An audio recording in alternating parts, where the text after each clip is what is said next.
Okay, here's a push workout from the program Critical Mass, training with Ben Pollack. On this day, we're in Virginia at the shop. Ben started out with a dip form of a movement. I started out with this press. It was a flex press. I don't know if I've ever used it, but I really wish I had this available in my gym, because this is a great starting movement to really just isolate my pecs. It was about as much pec isolation as I think I've ever had, better than even like a pec deck or a fly. So very painful, as you can see. It didn't look like it was much, but I don't think I've ever had a movement that isolated my pecs quite as much.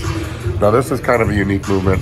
A lot of people, after I posted this on Instagram, have been asking about it. I don't know quite what my thoughts are on it. It's an interesting movement. If you notice, the pegs don't just push straight forward, they push forward and out a little bit, which is actually kind of counter to what I would expect from a chest machine, because part of the action, the action of the pec is to move the humerus, which typically means you're bringing your hands closer together at the top rather than further apart. But it was an interesting movement, and I was able to press fairly heavy, which with my shoulder on flat movements I haven't been able to do in a long time. So whatever the path of the movement was, it did seem to be at least easy on my shoulder, so I was able to go fairly heavy on there. I think we went up to 4 plates. Was about our peak. We did 3 sets of 8 to 10 there. I think I might have got 10 the first set, and then maybe down to only about 8 the last set. Then to give our auxiliary muscles a little break from the pressing, this is a push day, so we're hitting chest, shoulders, and triceps. We move to shoulder isolation, or a lateral delt isolation.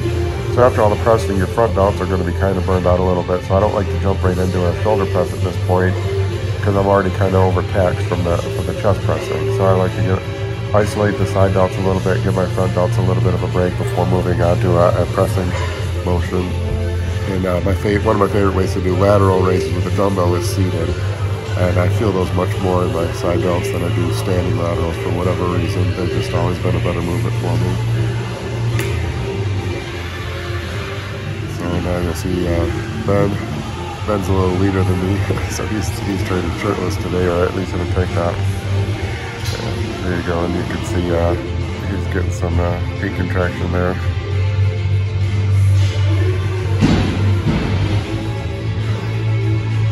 If you notice, everyone's got a little bit different form on laterals. I don't know that there's one form that works. You can see Ronnie Coleman does them a very different way than Jay Cutler did them. Both of them do it quite a bit differently than I do, and I do them differently than Ben also. Here we're moving over to dead stop skull crushers, one of my favorite tricep movements. We did it with a straight bar, and we used the fat grips. We only used the fat grips on the first set. Something about using the fat grips changed something about the movement just enough where it kind of was bugging my elbows, and I never have elbow problems. I got a lot of joint problems for 25 years of lifting heavy, but the one joint that hasn't been messed up has been my elbows. So I was kind of surprised that I was really aching my elbows. After this first set, we removed the fat grips and just went to a straight bar, which alleviated the pain in my elbows. So I really don't know what it was about the fat grips. I'm guessing it just pushes it, that extra ½ an inch farther into your hands and away from the elbow. It just puts a little bit of a different strain on it. So you can see me trying to get down the floor. That's the worst part about the stop skull crushers, is getting your fat ass on the floor and back off the floor.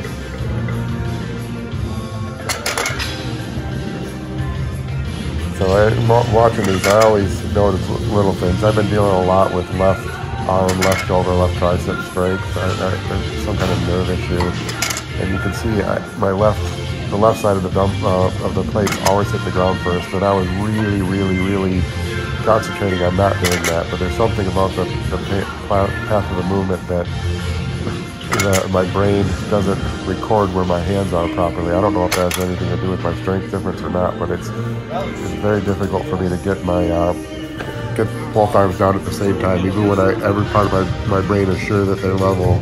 That left arm hits the ground first. So like I said, now we've given our front delts a little bit of break from the heavy pressing with those two movements, and we're going to go back now to seated military and the Smith machine. Ben's getting his mind right here. He's more of a focus lifter than I am. I kind of goof around a little bit, but that's kind of my way of being focused, kind of that excitable energy. And this is double reverse red bands. I think they probably, at max, I think double red might give about 100 pounds of tension. I don't know if they were stretched that far here, but I'm guessing somewhere around his chest it would pull about 100 pounds off the bar. And it's probably somewhere about 50 pounds off the bar at the top. It's tough to say. So over the course of those motion, it's probably dropping down from anywhere from 270 to maybe 315 the weight. But I really like the reverse bands. As I get older, I'm really like them more. I used to like chains a lot when I was younger. Chains, kind of do the opposite. They increase the weight as you go up, where reverse bands take away the weight as you go down. But it's almost like an extra tendon. It feels like it. So it's been really a godsend on my knees and my shoulders and a lot of movements using the reverse band. I rarely hack squat anymore without a reverse band. So I don't post many hack squat videos or many reverse band videos because most of my videos I post are lifts that I think are fairly impressive for strength, and I think using the reverse band kind of takes some of that away because you know that the bands are alleviating some of the weight, but you don't really know exactly how much. So I like to try to keep my movements to movements that it's real weight or true weight, I guess. And we're also doing rest pause here. So a lot of people ask about rest pause. This is rest pause as it was taught to me by Dante, and I see a million different ways of it being posted online as far as how many breaths you're supposed to take or the way you're supposed to do it. The way I was kind of told from Dante was you do your first set, more or less the positive failure, and then you take 10 breaths, do your second set, and then you take 15 breaths and do your third set. And that's kind of all the way I've always done it. I think over the years it's maybe been shortened in the breaths between sets because I did a workout maybe 5 years ago with someone when we were doing rest pause, and he kept asking why I was waiting so long. And that's what I was doing. I was doing what I knew to be rest pause in the DC training style, which is 10 to 15 breaths. And you can see I tire out pretty quick here. I don't know that I could do 3 and 5 breaths or something. I maybe would limit up the second set and then nothing the third set, because even doing 10 to 15 breaths, I fail pretty quick. And I'm going to struggle to just get a single rep here, I think, on the third set. This is pretty heavy for me. My shoulder pressing has not been very, very good lately. My pressing in general, flat especially, but any pressing's kind of been off for a while.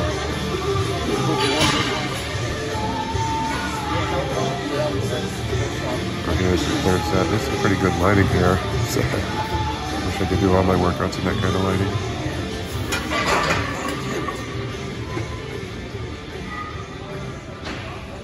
My extra medium shirt. Now just for fun, we're doing a burnout set. Now keep in mind there's that tension on there, so at the bottom it's maybe 90 pounds of tension, at the top maybe 50, I don't know. So we're talking somewhere around 135 pounds to 160 pounds maybe. It's not quite 225, so this isn't as impressive as it looks, but it was still, we got over 50 reps each. So it was fun, and don't read too much into this. There's nothing scientific about this. This is just every once in a while it's fun to go to the gym and just try and do some kind of challenge. You go in with a plan, and when you're really focused and you have competitive goals and stuff, you really stick to the plan 100%. But neither of us are planning to compete in anything in the immediate future. So sometimes it's fun just to go in and do something stupid and see how many times you can lift a certain weight, and that's what this was. I wasn't counting, but I think Ben maybe got 52 or 53. I know he got over 50. So I just going in, I figured I was the sloppiest form imaginable and try to get at least one more rep than him. I can't remember if I do or not. I don't know if any of them count because you'll see here pretty quick my form's pretty sloppy and I'm using about every bit of momentum I can get. But like I said, it was just a fun little set. We were just trying to get over 50 reps.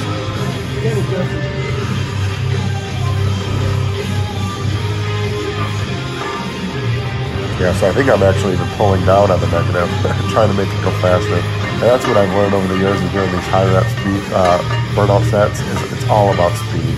There's only so long you can kind of trick the lactate in your body, and none of us are going to be endurance athletes where we have some kind of amazing lactate threshold.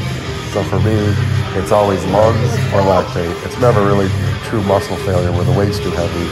And so I've learned that to beat my lungs and to beat the lactic acid, I just got to move as fast as possible, get as many reps as possible before the lactate builds up, or I'll get so out of breath that I can't keep going.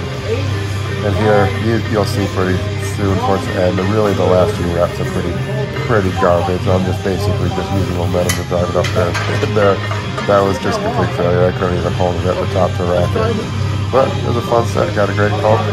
It's sore the next day, so I'll take it. That was the fastest I've ever seen anyone get. Like, I was just imagining you at the top on it. Like, everybody else is if I'm looking at the one, this guy was I'm gonna edit this out. There you'll see clearly there's tension off the bar there. So you can tell it wasn't quite the weights that it appeared to be.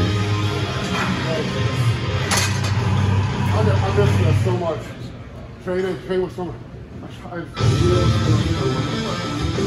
I do,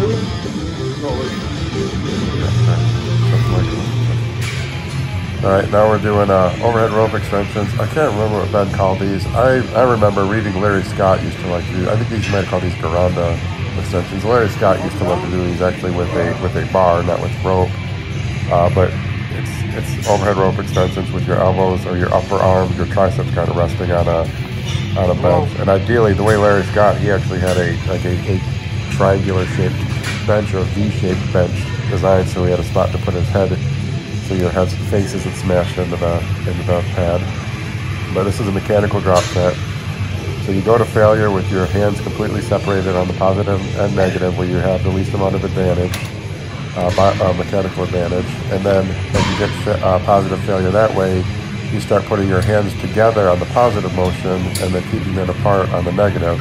And by putting your hands together, you kind of get leverage off each other. So it stabilizes it more, gives you a little extra leverage, so you're able to get a couple more reps. And then when you reach failure there completely, then you kind of shorten the range of motion and keep your hands pressed together, or actually the rubber part at the bottom of the rope pressed together on the positive and negative. So there's phase 2 you see there. You're always strong on the negative, so you can still keep your hands apart for a little bit, and then you just kind of shorten the motion and bang out a few reps at the end. I think that was actually a little light. I went heavier on the next set, but didn't record it.